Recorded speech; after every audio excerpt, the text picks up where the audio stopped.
Andrew, I thought Jake just wanted the money. What happened? Yeah, he was so productive for the Rangers on their playoff run. He gave up 0 runs, he threw 0 pitches, but he ate 997 sunflower seeds. Has anybody told you you have the accountability skills of Josh McDaniels? Nah, I feel like I'm more Ron Hextall, but Episode 31 of the Mets Weekly Podcast, 60 minutes of brutal honesty begins right now.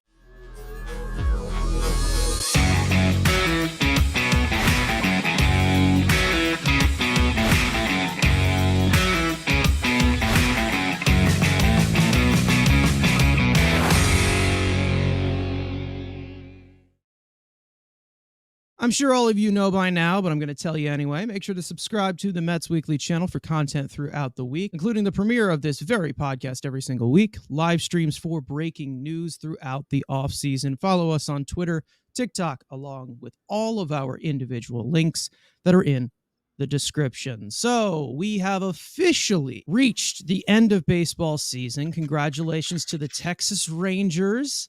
Some of our old pals were on that team, and they won a championship, one including Max Scherzer. Travis Jankowski has a ring now. The postseason was somewhat fun, but it's over. It's time to get to work. As for the Mets, about 48 hours away from free agency officially starting. Yeah, I mean, this is what we've been waiting for as Met fans, is this day right here after the season ended. We're just waiting for the postseason to end because right now, you're trying to make up for what happened last year. You're trying to fix some things that went wrong, get back on the right track, and that starts with the manager position. That's going to be the main focal point of what the Mets are doing right now. It looks like it's getting pretty close.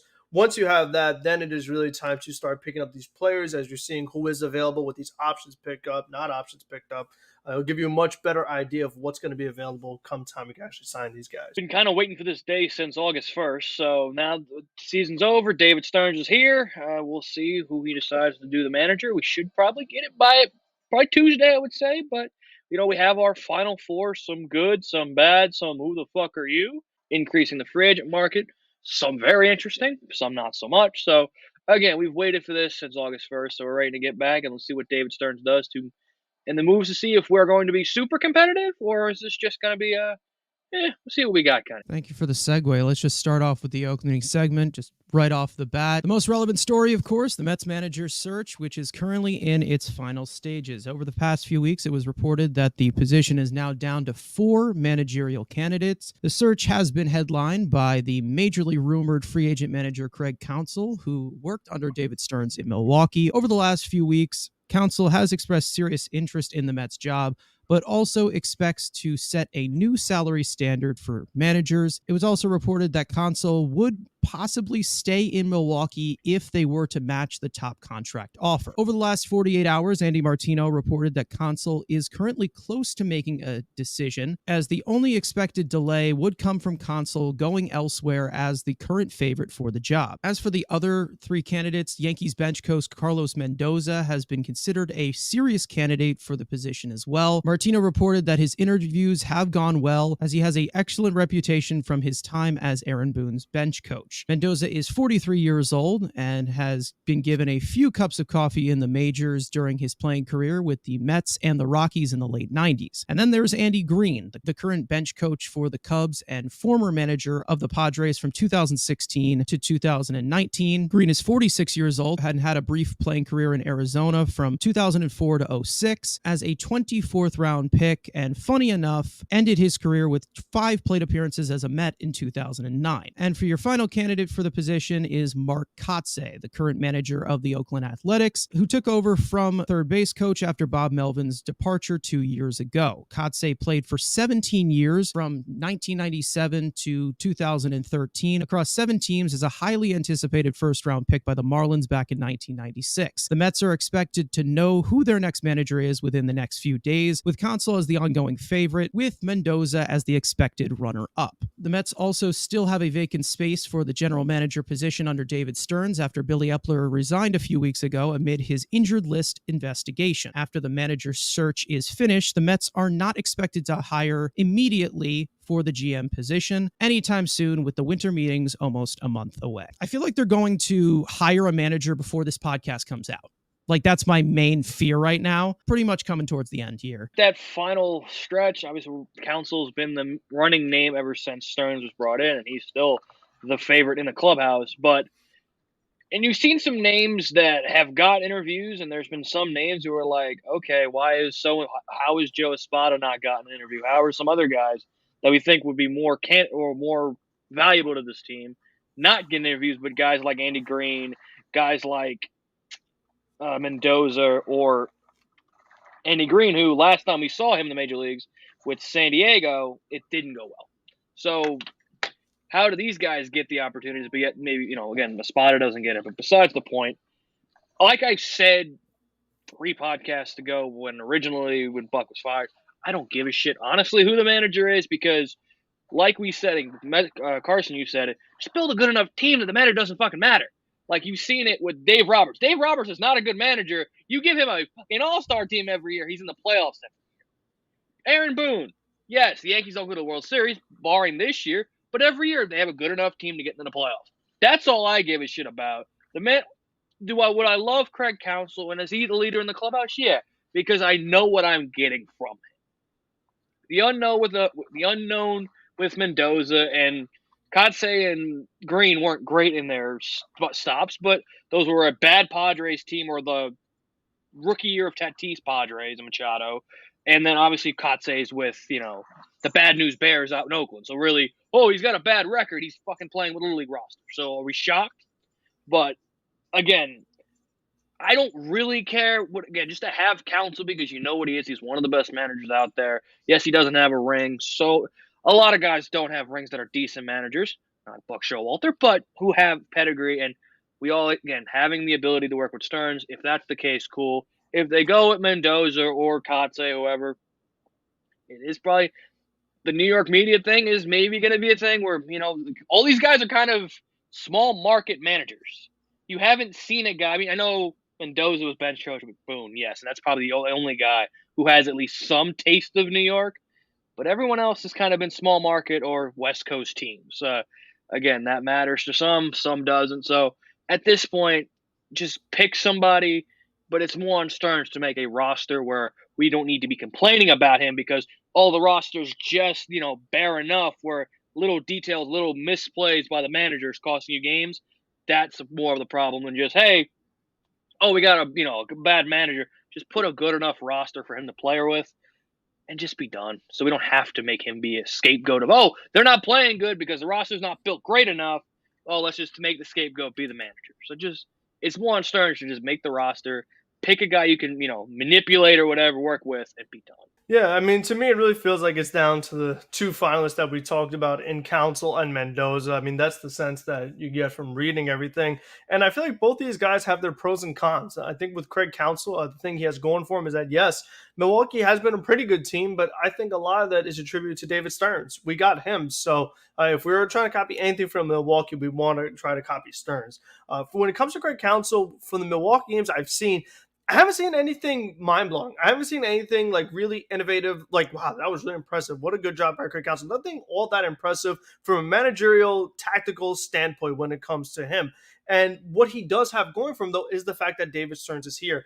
And we talked about all these different drama things that came out at the end of the year with the Mets between Epler and Buck Showalter, and how Andrew said it. I mean, it has become so important where the manager is the mouthpiece, and a lot of times just the guy who does whatever the guy above him says. And since Counsell and Stearns already have that working relationship in Milwaukee, that should be a very easy transition. You shouldn't have these disputes that we saw happening with the Mets between Epler and Showalter. But I will say for Mendoza, at least with him, it's something new. It's someone that, we don't know what to expect from him. I mean, maybe you can get something good. I do like that he did spend a little bit of time, with the Yankees, and not so much for the Aaron Boone sake, but more so for the New York sake. Like we said, that's always a very big thing. When it comes to a manager, you're going to be talking multiple times a day in New York. You say a couple of funny things, and all of a sudden the fans are against you, the media is against you. Just makes everything a lot more difficult. So I think that Mendoza having that little bit of New York experience definitely helps him out. But the thing that's going against him is the fact that he's not a manager. So he might be really bad. We just don't know it yet because we haven't actually seen him manage. And then, on the other side, would he get along with Stearns as well as Counsell has, since they have already worked together? So I'm kind of good either way. I mean, I'm perfectly fine with both. Council, at least I feel it's more of a safe bet where, you kind of know what you're getting. Bill Mendoza, I feel like he has some things that I do like, but like I said, I'm good either way that they go. I don't have any complaints. Not really too big on Mark Kotze. Again, didn't really see anything too impressive there with Oakland. Still very inexperienced. And I think with Andy Green, like we said, he's a guy that's bounced around. I mean, bench coach, first base coach, third base coach, manager of the Padres. Like, he's done a lot. Hasn't really. Again, I don't think he's anything too impressive, and I feel like he's a little bit on the older side. I do lean more that Council Mendoza because, like I was saying with Buck Showalter, I want a long-term solution. Okay, this guy's going to be the manager for year and year and year. Not like, like we talked about Joe Madden way back when. Even if he was under consideration, he wouldn't be here that many years. I want the Mets to have a manager who's young and they could build upon. That's how you build that, sustainable winner in the playoffs every year. That's what we dream of. And that takes like a young manager who you trust that you could have year in, year out, not changing managers every 2 years. So I just want to see that trend end with the next person that the Mets pick. Yeah. Okay. That's what I thought. Longest tenured manager in Mets history is Terry Collins. Wow.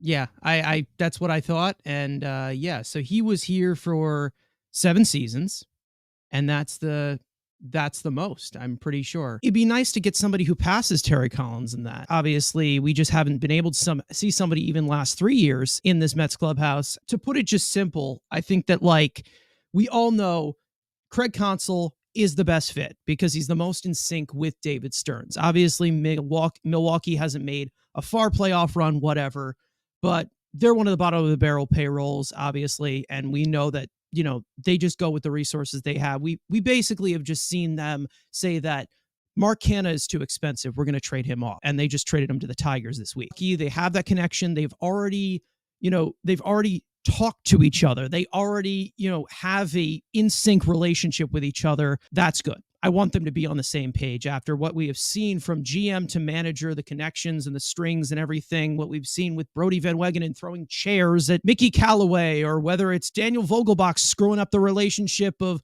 Showalter and Epler. I'd like to just see a fluent relationship between them, and that would be perfect. It's the best fit. Do I think Counsell's an amazing manager? He's a game changer? No.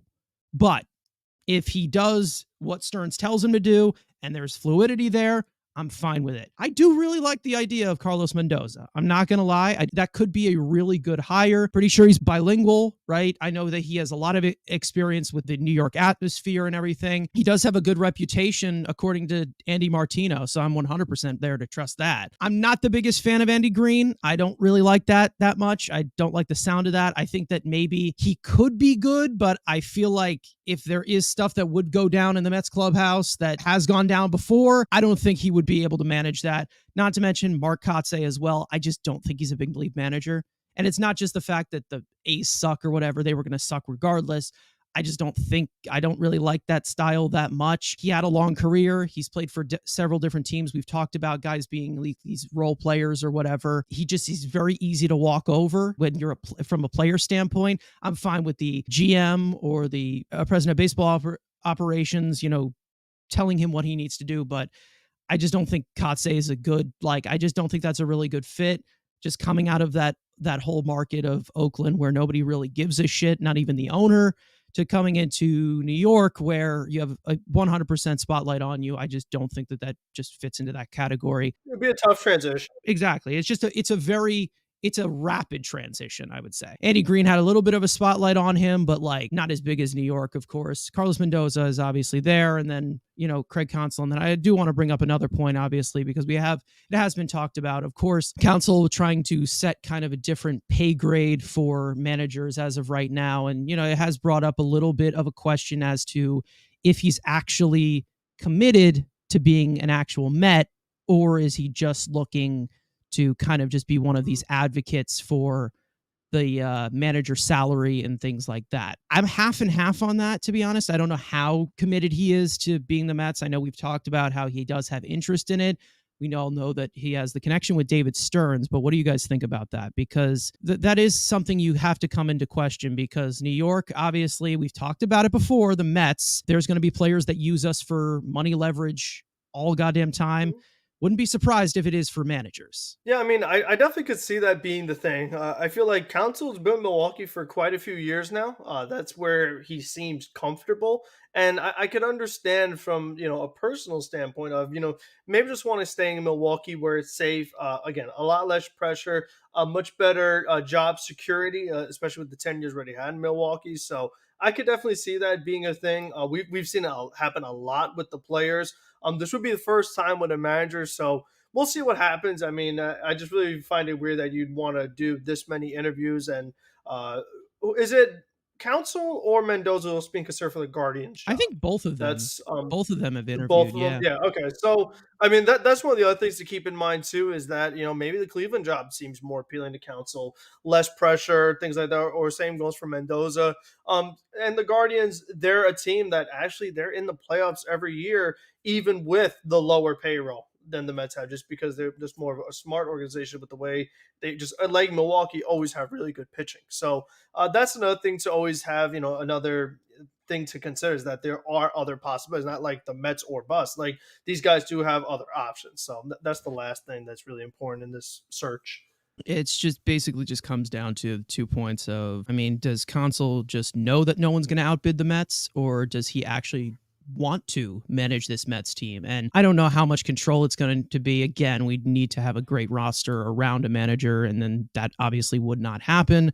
And then, most of the good managers are able to utilize and make players better. And, that's what we see from most coaches, and they don't have to bring in their guys.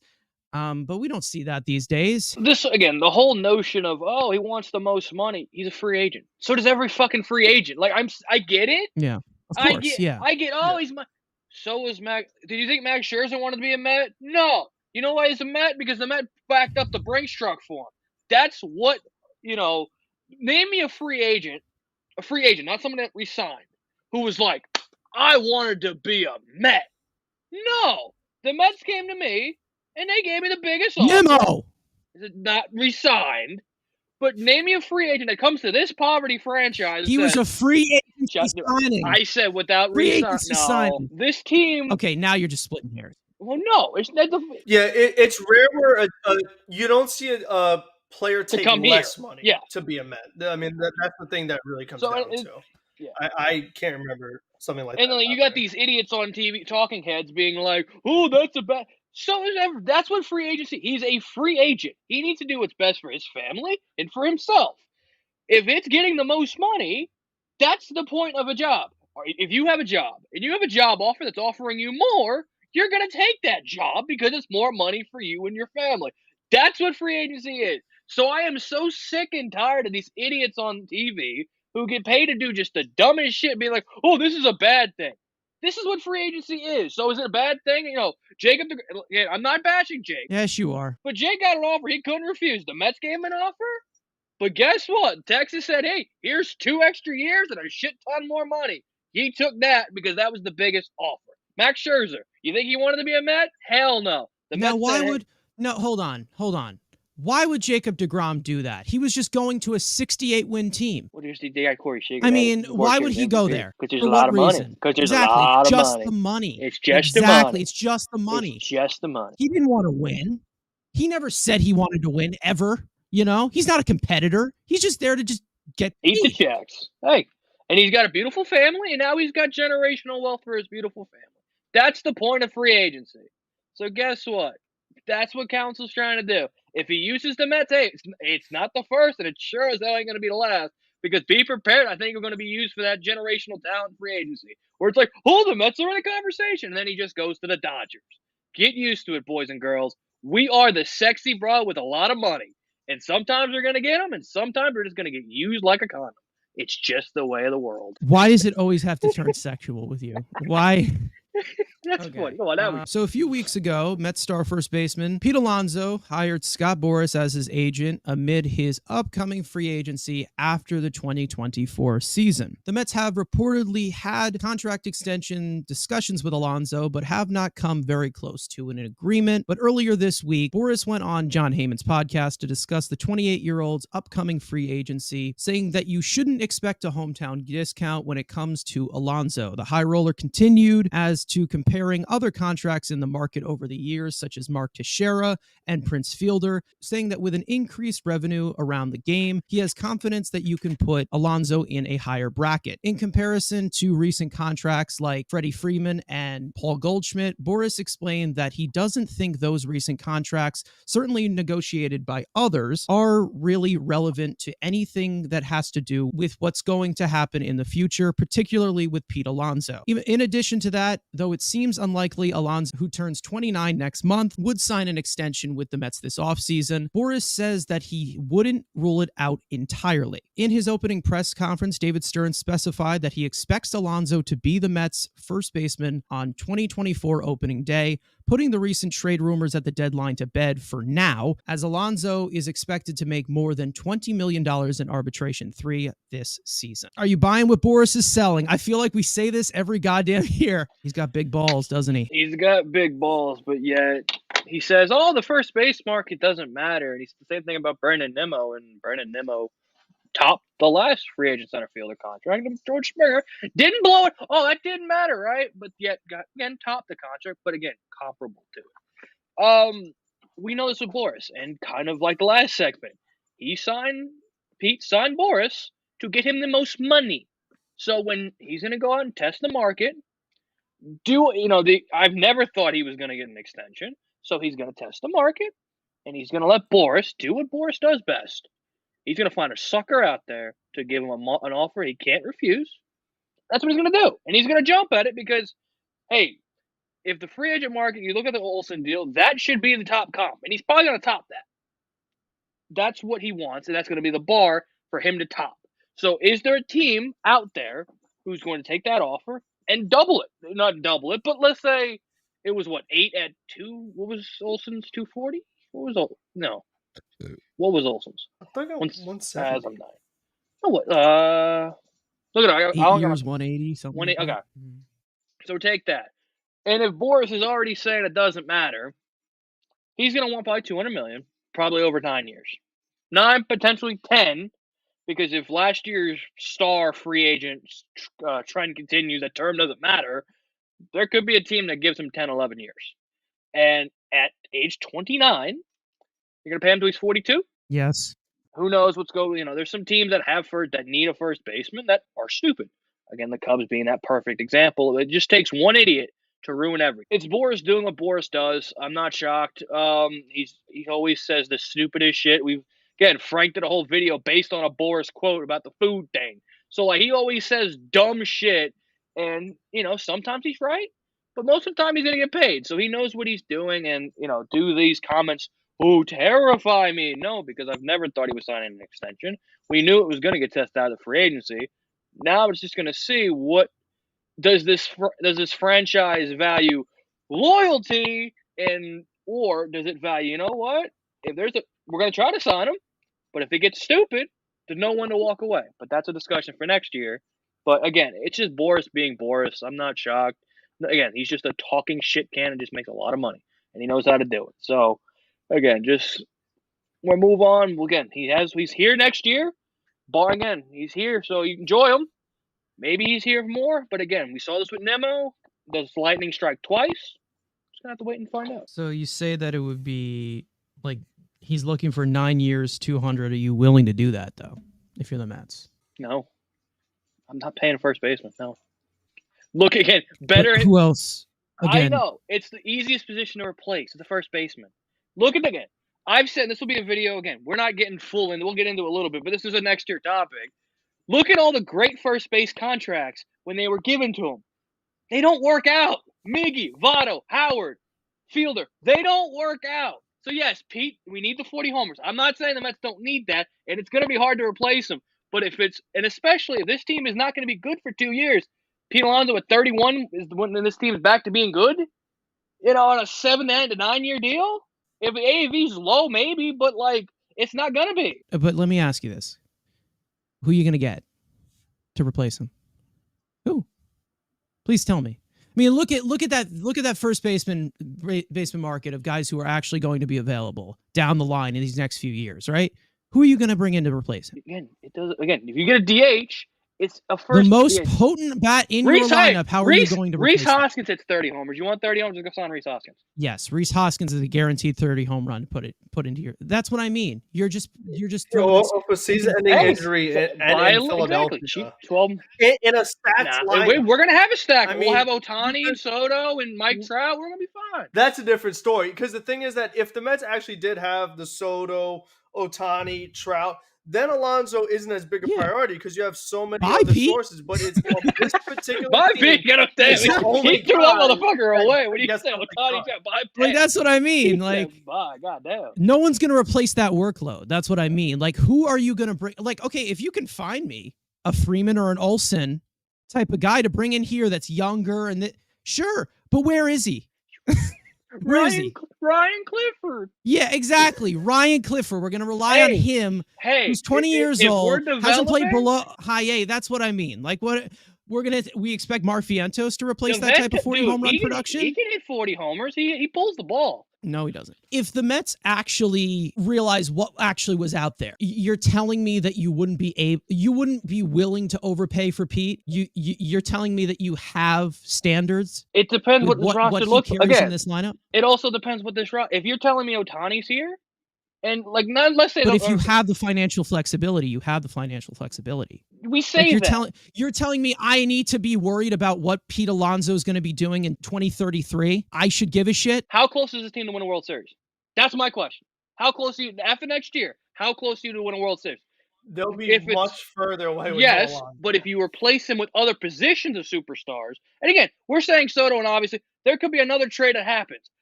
I'm just talking strictly first baseman.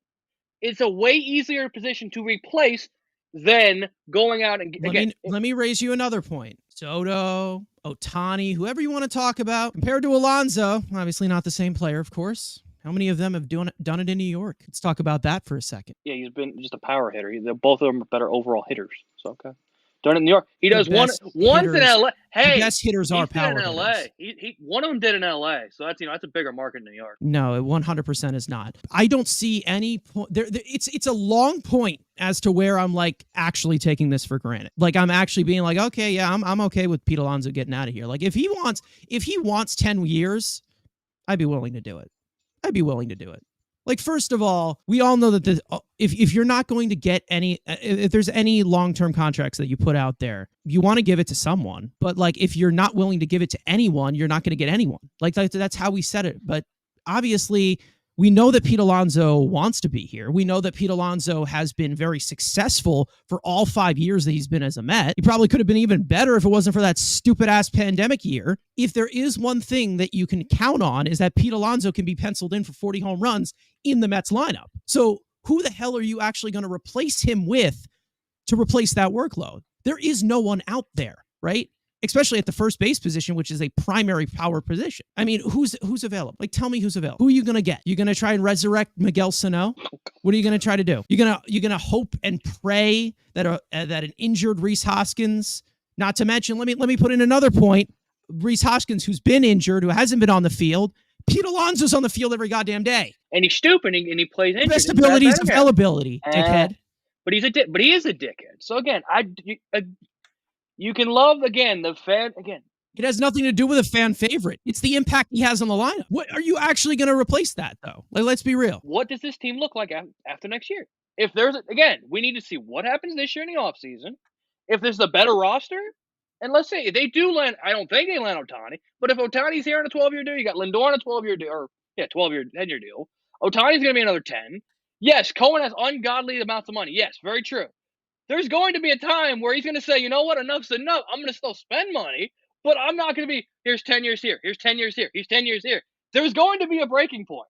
And a first baseman, yes, he's got the production. There's nothing that can't say that no about. They don't age well.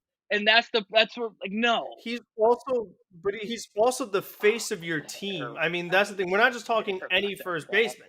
The guy is. I mean, that's its own point in general. That's what I'm saying. But what I'm saying is that, okay, yeah, the first basemen, they don't age well or whatever, but most of the first basemen that take those long-term contracts, they've had injuries in the past. You can't keep this guy off the field. Like, that's what I mean. Pete Alonso is in a different category. He's a first baseman. He's never gotten hurt in his career. He's only been hurt by other teams. You have to be That's hurt the by other big yeah, thing. exactly. You have to bang that guy on the wrist, and then he comes back way earlier than he should because he's a fucking idiot, right? So I'm willing for somebody who has pretty much done everything and checked all the boxes of what you need to do in New York. He's been on the field. He's had 5 fantastic seasons. He's a guaranteed 40 home run bat, which is really needed in today's game. I'm willing to open the checkbook a lot wider than as compared to a lot of other pieces that the Mets needed to let go or keep, right? Like, I'm not talking about this conversation I mean, I'm going beyond the level of we need to keep Conforto, or going beyond the level of we need to keep, a Jacob deGrom who's a lot older And much more injury prone. He's not slowing down anytime soon. We know that. If I'm willing to pay for the next 4 years, the 5 years, and whatever comes after that. They have the financial flexibility to do it. They should with Pete Alonso. If you have somebody else coming on the other way, right? If you have a number 1 overall pick ready to come here, a chosen one, Bryce Harper level talent coming up through the minors, go ahead. But nobody has proven that. Nobody has come up. No one is going to actually replace that production for Pete Alonso. Tell me who is going to be here. If you want to find your replacement, find your replacement. But it needs to actually replace that workload. And it's not going to. You're not going to. There is no one out there. If you have a Freddie Freeman out there, if you have a Matt Olson out there who can replace that and also play the elite defense that they do as well, go right ahead. But I'm going to tell you right now, there's no one.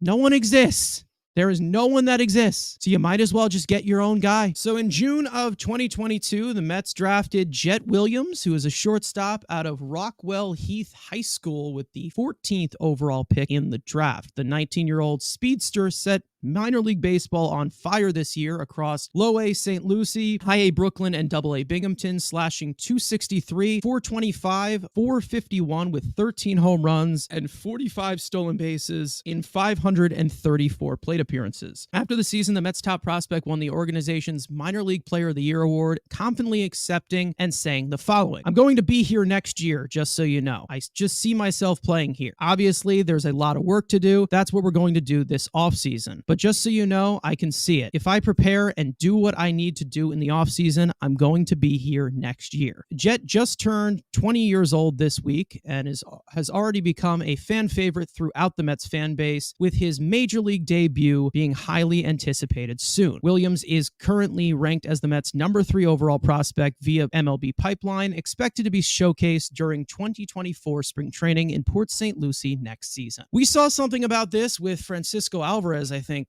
last year, where he said, "I'm going to make the majors." And he did. Technically, he didn't really get much of a sample, but Jett's he's at the same age, I would say. Around the same age as when Francisco Alvarez said it, maybe a little bit younger. Do you see Jett Williams in the majors this year? Probably not. But again, we didn't think we'd see Alvarez the year we thought. Like, well, you'd have a man boner for him. That's a difference. You just had him exactly. Could I see it in September? If his teams again did nothing, I could see it. But if this team's competitive, probably not until the year after. Because again, if you're a competitive team, unless Jeff McNeil, Ronnie Mauricio, Brett Beatty, Lindor all just die, probably not. One of those, 2 out of those 3 or 5 guys will solidify themselves. McNeil can take your pick. But if this team is also injured as hell, so they have that injury bug, which is possible. But I would say if you're gonna see him and his team is competitive, probably not. But in September, it's all fair game. Again, one injury is one call away. He's not on the 40-man yet, so you would have to make a 40-man roster spot, unlike a couple other prospects. So if he keeps hitting the way and being a productive player down in the minor leagues, you're gonna have to keep an eye on him and be like, all right, how much more? And let's say Jeff McNeil has another bad year, but his record, he's supposed to have a good year this year. Or Ronnie Mauricio doesn't adjust to big league pitching and he needs to potentially go down. There's a way. I just don't see it this year, especially him being 20. Yes, you got Alvarez up here, and Alvarez defensively was better than we all thought. But again, 20 years old. I'm all for rushing guys through. Yes, you've got enough guys in AAA or on the major league roster to play his positions. If all those guys fail and you're like in August and you're not going anywhere, sure, why not? But there are guys on the depth chart ahead of him that would get the call before him. Frank, Jett Williams, he worked the hype. I mean, we'll see what happens, but I think there certainly is a possibility for Jett Williams, and I'll give you a couple of reasons. Number one, in comparison to Francisco Alvarez, Alvarez's road was much harder because he was a catcher. Because we all agreed that the bat was ready, but you can't rush up a catcher because it's such an important defensive position. You have to let him learn how to catch and learn framing and blocking, all this other stuff. He has so many other things that he had to check off before he was ready to get called up. I think with a guy like Jett Williams, his game is much easier to just transfer over to the next level. And the most important part of it is the speed. The way this guy stole, what was the 45 bases in the minor leagues, that's something that plays at all levels. I mean, because we talk about, okay, now pitchers are a little hard to hit, so your hitting stats might not be as good. But when it comes to speed, that plays anywhere. So I think that he can still make havoc happen on the bases no matter what level he's at. And I think that the most likely route for him to get onto the team is if we see another very, very lackluster, unacceptable year from Jeff McNeil. That's where he slides up because to me, I think that Jett Williams profiles the second baseman more so than Ronnie Mauricio does. So I think that I would be looking more at, okay, is there a possibility here where if McNeil has always hamstring issues or elbow, here is a bad elbow they don't want to get repaired. So if you have something like that going on, and let's say you have maybe Jett Williams at second, Beatty stinks again, Mauricio's at third, all of a sudden that's your infield. I think that there's a very good chance. And I think that this team, with how much Starling Marte was hurt and things like that, who's stealing bases on this team? Nobody.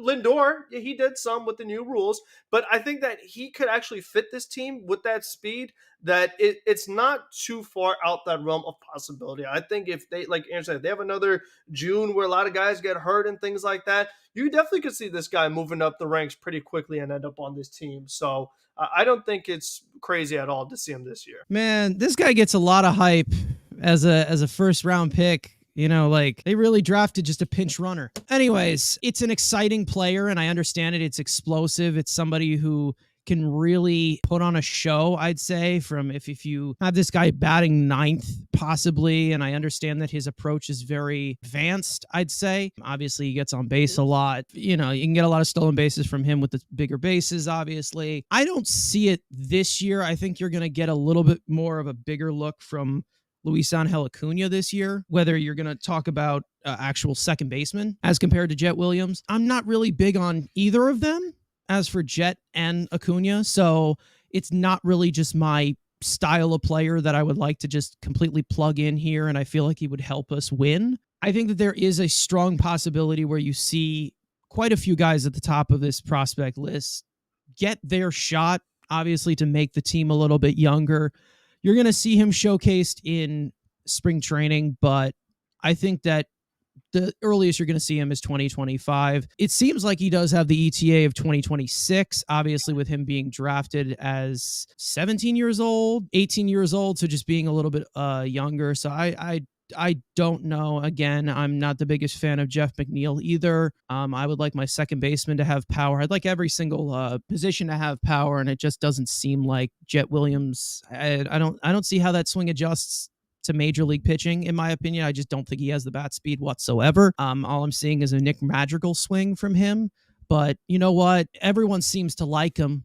So that should work, right? I just don't like the frame. I did not like taking him in the first round. But you know what? I'm here to be proven wrong. Sure. Don't care. I'm not seeing this guy as a savior. I'm not seeing this guy as somebody you can just plug in right now. And I hate plugging in prospects. They need to prove it first to get the job. The only prospect right now that has proven it and taken the job and ran with it is obviously Francisco Alvarez from top to bottom. I'm not looking forward to the Jett Williams. I'm not hyping it up whatsoever. People comparing him to Jose Altuve, that's like kind of just, that's like a ridiculous anomaly comparison, which I can't fathom of how stupid it is to listen to have people say that he's Jose Altuve, because that is a one-of-a-kind type of small player who has power, and he developed that power over time. You never really see, this type of size, this type of frame.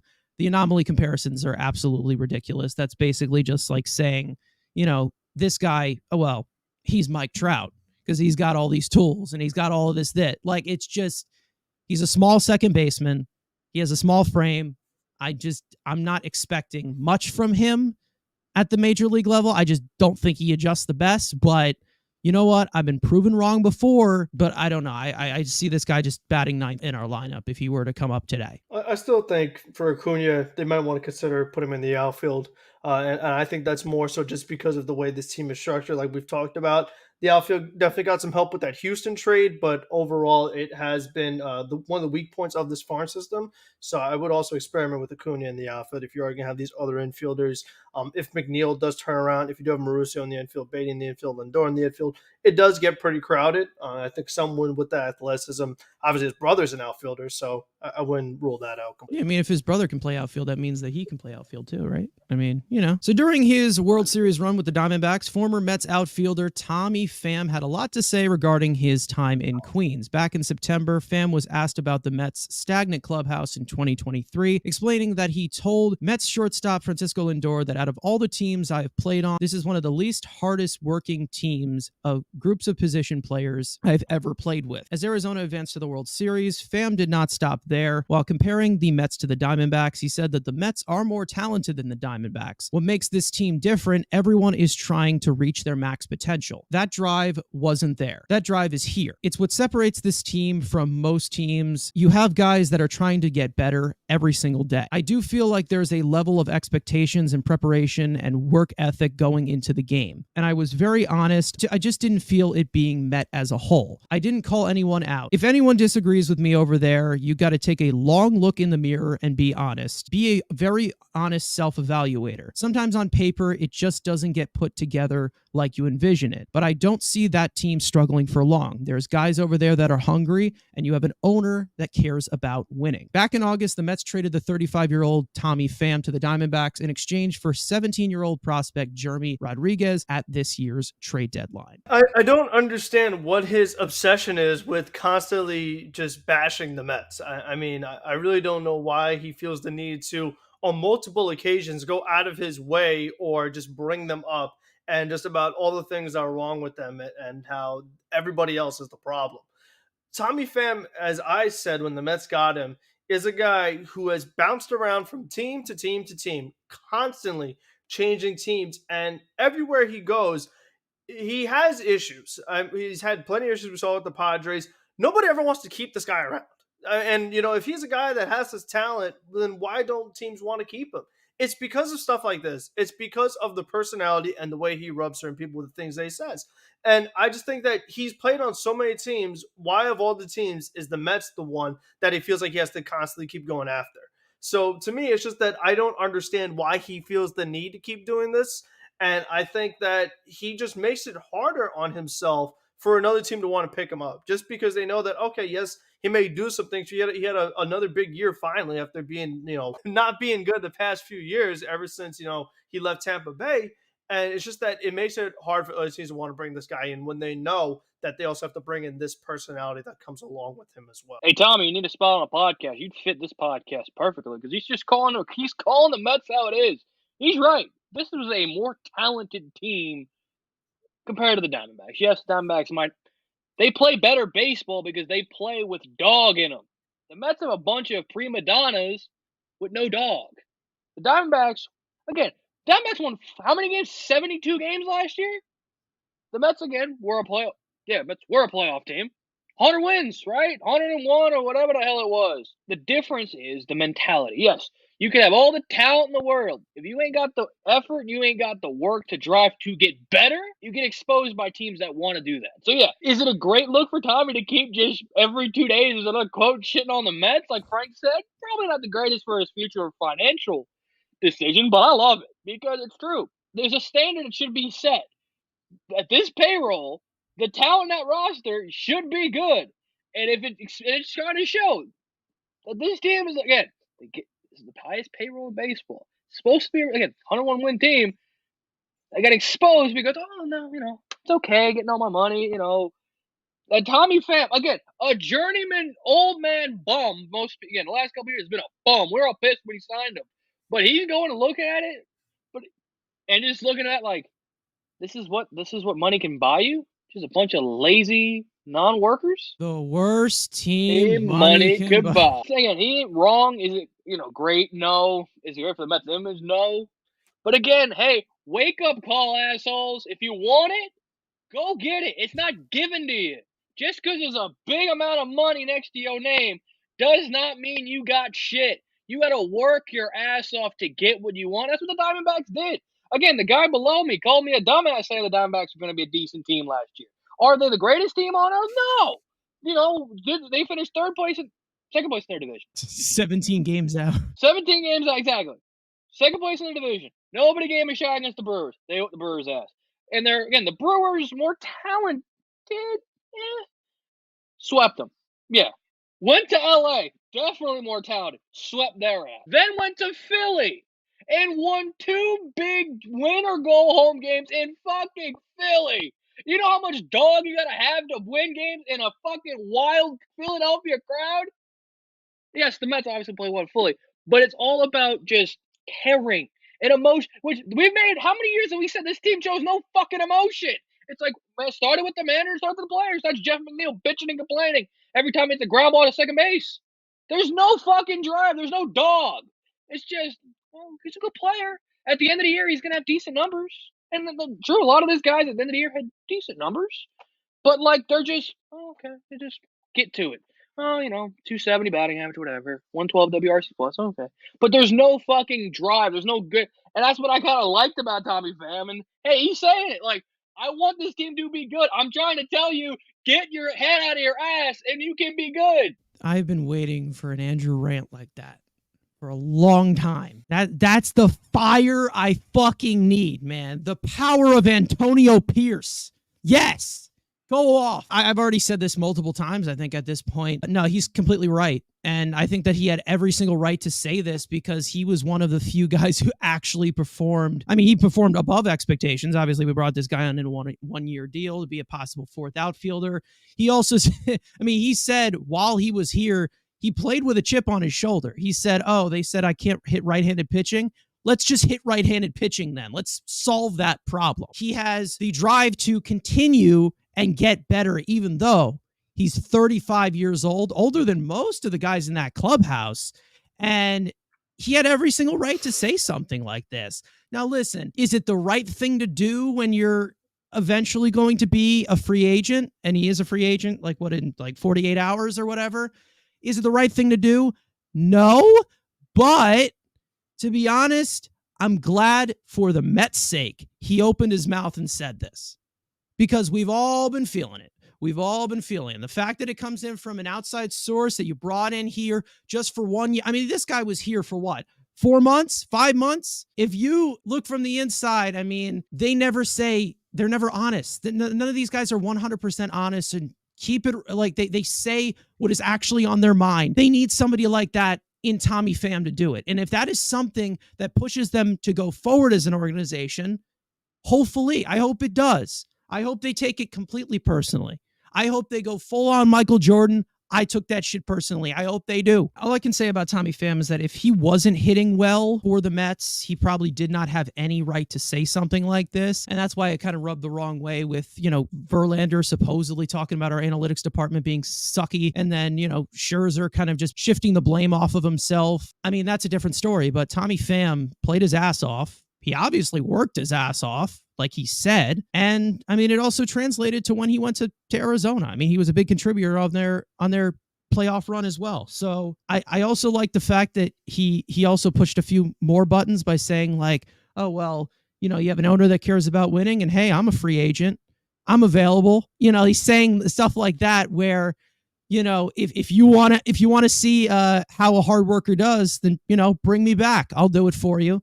I mean, I'd love to see Tommy Pham as a manager one day. Why not? I mean, he just kicked people's asses. That'd be awesome. That's the type of personality you need in New York. Perfectly sets what they needed. And hopefully it's just a kick in the dick and they realize that this is something that they really need and they need to get their fucking act together because let's not forget a near $400 million payroll, 75 wins out of it.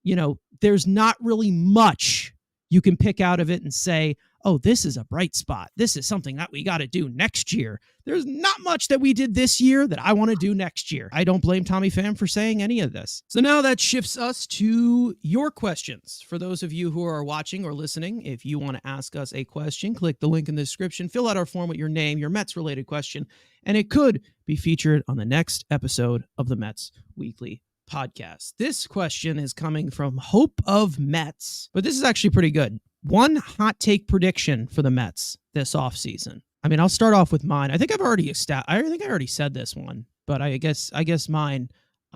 We all know about the connection of Omar Narvaez to Corbin Burns. We all know about the Milwaukee connection with Stearns. I think that there's a possibility that Corbin Burns is in a Mets uniform, because we all know they need a need for starting pitching. That's definitely a good pair up with Senga. It might be a pivot for if they were not to get Yamamoto. Obviously, Burns having those disagreements with the front office of, his arbitration numbers and everything. Stearns could possibly right the ship with that and maybe possibly make a trade for him and some kind of an instant extension or something like that. Yeah, I mean, I was thinking about Corbin Burns as well, but I think just in general, the way the Mets will actually bolster this rotation and make it much more solid will be through the trade market and not through free agency. I mean, that's my take on it. I think we've talked about that before. When we look at the free agents, I think the guys that could potentially be available to trade are much more appealing. And I think that because of the replenishment that the Mets did with the farm system over the trade deadline, they're in a much better position to try to pull off a trade for one of these starting pitchers. There's quite a log jam, too, with a lot of these prospects, too. So there's a few guys they can auction off pieces to possibly get a star here or an upgrade. You're looking at me funny. I don't like this. What do you got? There's something cooking in my head, and it started cooking since that Evan Drellick article. Manny Machado will be the Mets third base with Juan Soto.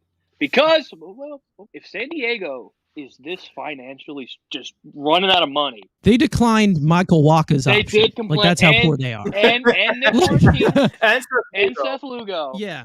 Manny Machado will be this year's version of what Giancarlo Stanton was. It's going to be a pure cap dump, and Juan Soto will be the piece to move off the Machado contract. So you're using Soto as like the value of the Padres will use Soto to move the Machado money. The Mets take the full contract on them. They're not eating anything. The Mets pick the full Machado deal on to get Soto for less prospect capital from San Diego. All right, so what are you doing with Marte? Are you just buying his ass out and just getting rid of him? They can just McCann him. They'll buy out some of that money and just give him. Trade him to the Orioles? No, they need an outfielder. So I mean, if you want to give me a 3-team trade where we get Santander and Machado and Soto, I'll be fine with that. Jesus no, again, you wanted hot takes. There you go. Everyone thinks, oh, it's just Soto. That's pretty. But that Drellick article really's got me thinking that one of Bogarts, Machado, or Tatis is getting with Soto. Not maybe in the same trade, but I think you're going to start hearing. And you've already seen some smoke with Tatis the year before.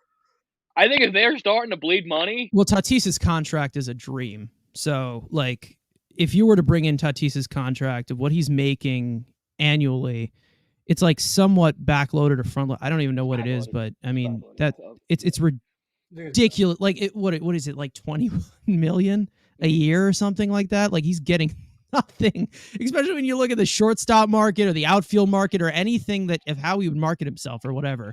I mean, extension he signed. I mean, it's just like that's a freaking dream. And you know what? The Mets could use the right fielder. Tatis is going to be playing right field for them. And I know, like, in San Diego is going to want to move Cronenworth and Darvish, but nobody's most like they're going to try to use Soto to move one of those deals. But if they want, I mean, we talked about Musgrove already. Yeah, but they can move Musgrove for value. But like, who can take on a full Machado deal? It's us, Dodgers, Yankees. I doubt it. So like, if you don't need to give us a penny. We'll take on the full deal with Soto for 1 year again, but you're not going to get the prospect capital that you would just get. Just say you would give up more straight up for Soto. We'll open up your books, take the Machado deal on for less prospect capital. I mean, it could be a fire sale. I mean, Melvin's already out of there. So we saw what Melvin did in Oakland. I mean, he left and he traded the whole goddamn team away. So maybe it happens again with San Diego. but obviously there's more star power there as compared to what Oakland was dealing with. Just in the offseason in general, not just for the Mets offseason, but I think you are going to see a few frontline starting pitchers get moved that we didn't expect get moved. Like, I think that there's a possibility where that happens. Could this be the year Bieber finally gets moved? It's possible that Bieber gets moved. Glasnow, of course, as well. I got a negative one. The Yankees are going to outspend the Mets this offseason. Wow. That'd be interesting. On what? Bellinger? Total money spent. Because I think this barely finishing over 500 that I could see them going nuts. And then it's going to be us for them versus them for Yamamoto. You know, they go get Bellinger. They go get potentially Chapman to play third base. They go out and make another trade. There's a world where the Yankees outspend the Mets this offseason. The Yankees spent quite a bit last offseason, too, between Judge and Rodon. So it's pretty interesting. And for them to not make the playoffs, and when it comes to the Yankees, like the Mets have to all time, but for the Yankees, they got to do something.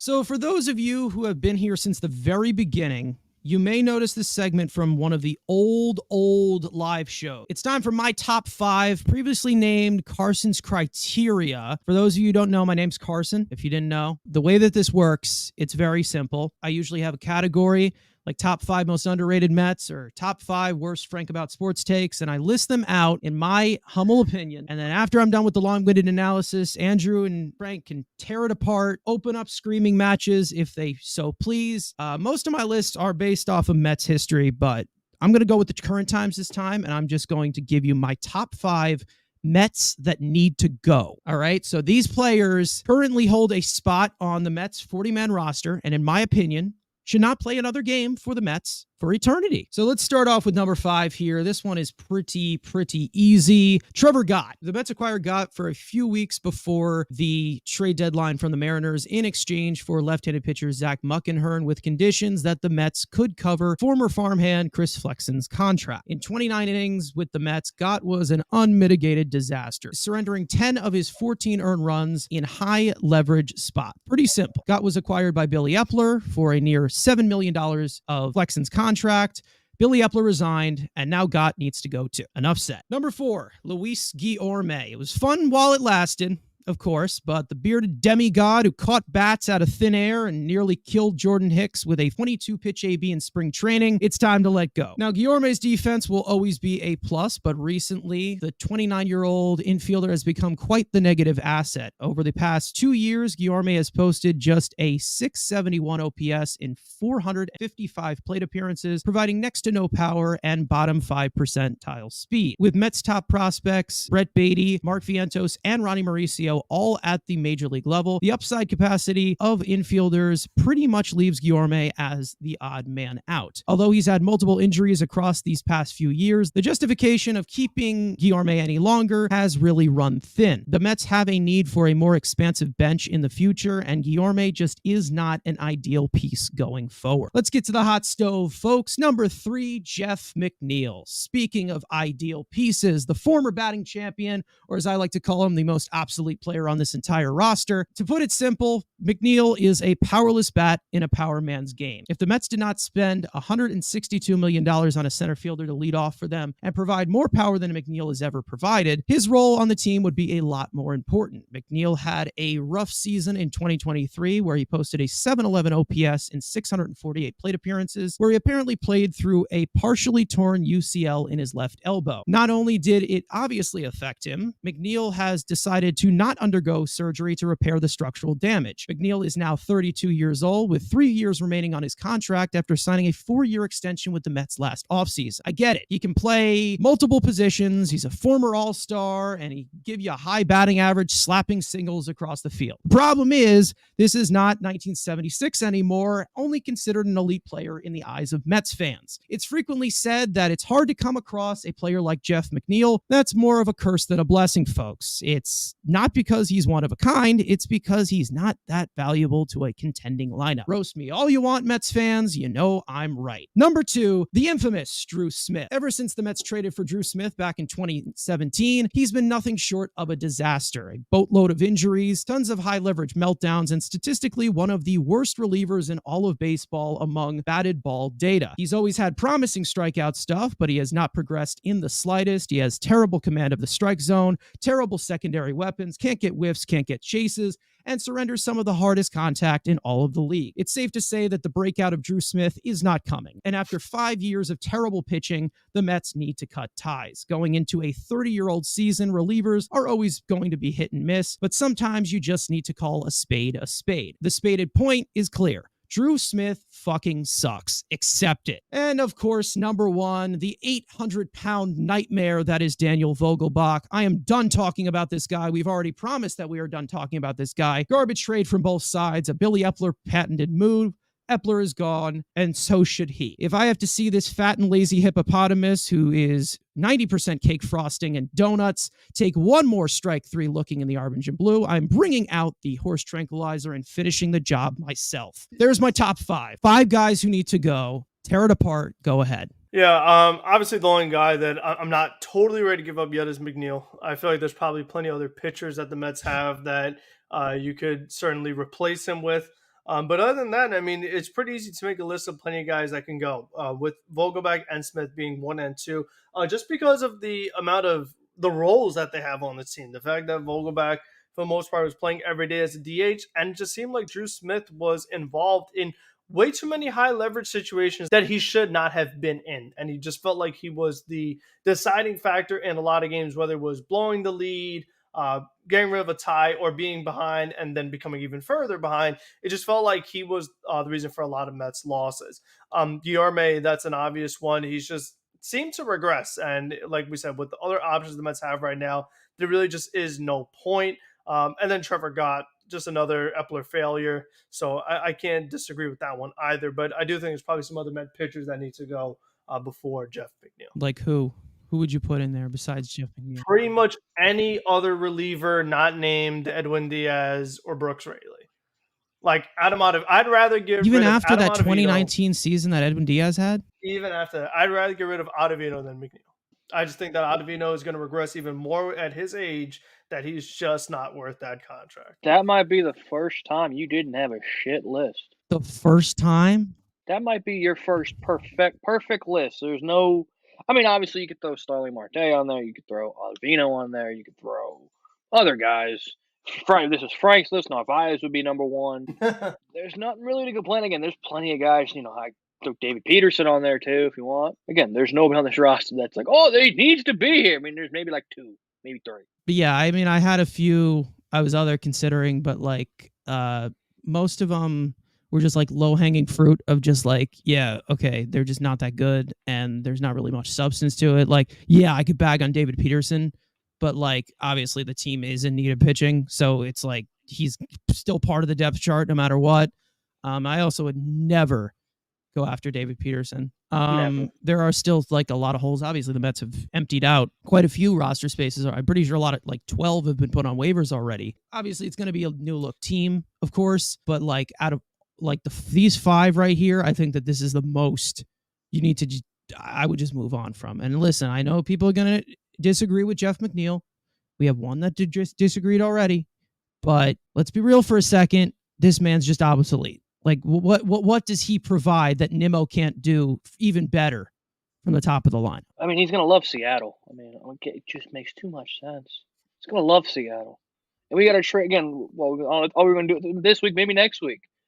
I'm going to ship his ass to Seattle. We're going to do some trade buy or sell. I got the perfect one for everybody, and he's going to love Seattle. So, again, they need a nice little slap hitter that doesn't strike out all the time. So, there you go. He's going to be valuable to Seattle, not to us. So he can go lead off for 9th in Seattle. It's going to be great. Rapid fire stories. Y'all know the drill by now. Mets catcher Omar Narvaez has exercised his 2024 player option worth over $7 million. Narvaez signed a 2-year deal with the Mets last offseason and will return to back up Francisco Alvarez. The Mets have picked up the team option for left-handed pitcher Brooks Raley, which is worth $6.5 million in his second year of arbitration. Raley was great out of the Mets bullpen this season, posting a 2.80 earned run average in 54.2 innings pitched. The Mets have claimed right-handed pitcher Penn Murphy from the Mariners. Murphy underwent Tommy John surgery in June and is expected to miss a mass majority of the 2024 season. Across his first 2 big league seasons, Murphy posted a 2.70 earned run average in 83.1 innings pitched as a reliever in Seattle. The Mets have released 25 minor league players this week. The list was headlined by former 9th-round pick by the Mets in 2022, Chase Estep, and former 5th-round pick in 2018, Riley Gilliam. The Mets have placed 6 more players on outright waivers to clear 40-man roster space. The following players being Peyton Battenfield, John Curtis, Eliezer Hernandez, Bryce Montes de Oca, Denyi Reyes, and Tim LeCastro. If unclaimed, Montes de Oca and Battenfield could be retained. Mets first baseman Pete Alonso and Mets shortstop Francisco Lindor have been nominated for Silver Sluggers at their respective positions. The power duo smashed a total of 135 extra base hits and 77 home runs in 2023. Parting words, episode number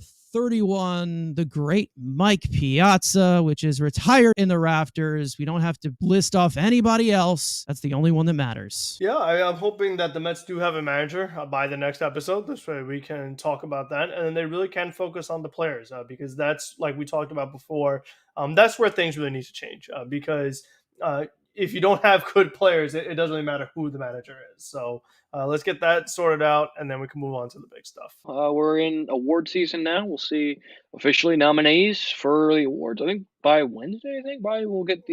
We'll see who's getting qualifying offers. So, and more options to be declined by tomorrow. So there could be some more free agents and non-tender candidates coming soon. So again, hopefully by Tuesday we have our manager and keep making those free agent big boards, hopefully getting bigger and better with some more buy low candidates. Obviously, got to get the manager thing done first, and then hopefully we'll see what happens with the GM spot, other stuff like that. Other than that, thank you guys so much. See you guys in episode number 32, most likely next week. Let's go Mets. Thank you guys so much for watching, listening, watching on playback, wherever you are watching this right now or listening to it, and we'll see you guys next time. Peace out.